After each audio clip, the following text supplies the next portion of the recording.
Salut Trail Session Magazine, aujourd'hui on est en présence d'une bombe, la Salomon Fantasm 2. Il y a quelques années j'avais eu la chance de tester la Salomon Fantasm première version. Elle pesait moins de 200 grammes, elle proposait un drop de 6 mm. Elle avait une semelle extérieure qui était toute en Contagrip FA. C'était une bombe, une révolution et j'avais titré « Le fantasme n'est pas que dans le carbone ». Pourquoi ? Parce qu'à l'époque les chaussures de running de toutes les marques, Nike, Adidas, proposaient des semelles carbone qui ont révolutionné le running et les chronos.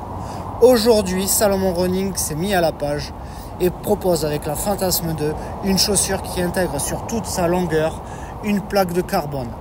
J'avais aussi testé la Salomon CF. La Salomon CF, c'était une plaque en fibre composite sur toute la longueur avec une mousse Energy Surge. Maintenant, je vais quand même vous présenter cette Fantasm 2 et vous dire les différences. On est sur un drop de 9 mm, 3 mm de plus que la première version. On est sur un poids de 215 grammes dans la taille 43 testée alors que la Fantasm faisait 191 grammes, plus de poids. Mais effectivement, on a changé. Nous ne sommes plus sur une mousse Energy Urge, mais sur une mousse Foam Plus.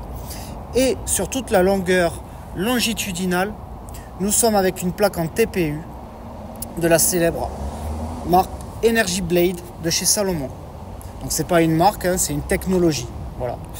Donc l'autre grosse différence, c'est sur toute la semelle extérieure. La semelle extérieure nous présente le célèbre Contagrip. Ici, on est sur le Road Contagrip de Salomon, qui est essentiellement situé sur l'avant du pied. Pourquoi sur l'avant du pied ? Puisque les coureurs qui portent ce genre de chaussures sont destinés à défier les chronos.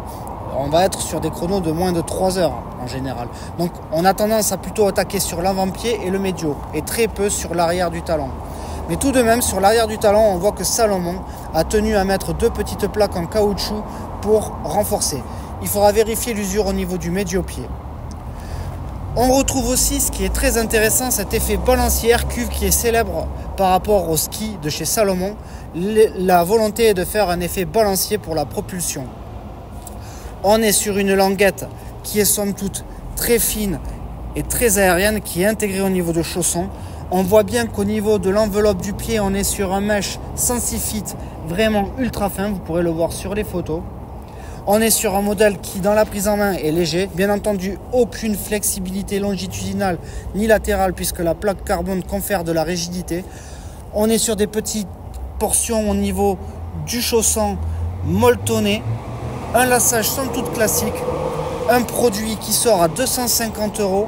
Dernièrement, Anaïs Kemener, avec cette chaussure, sort un chrono à Séville de 2h28,43.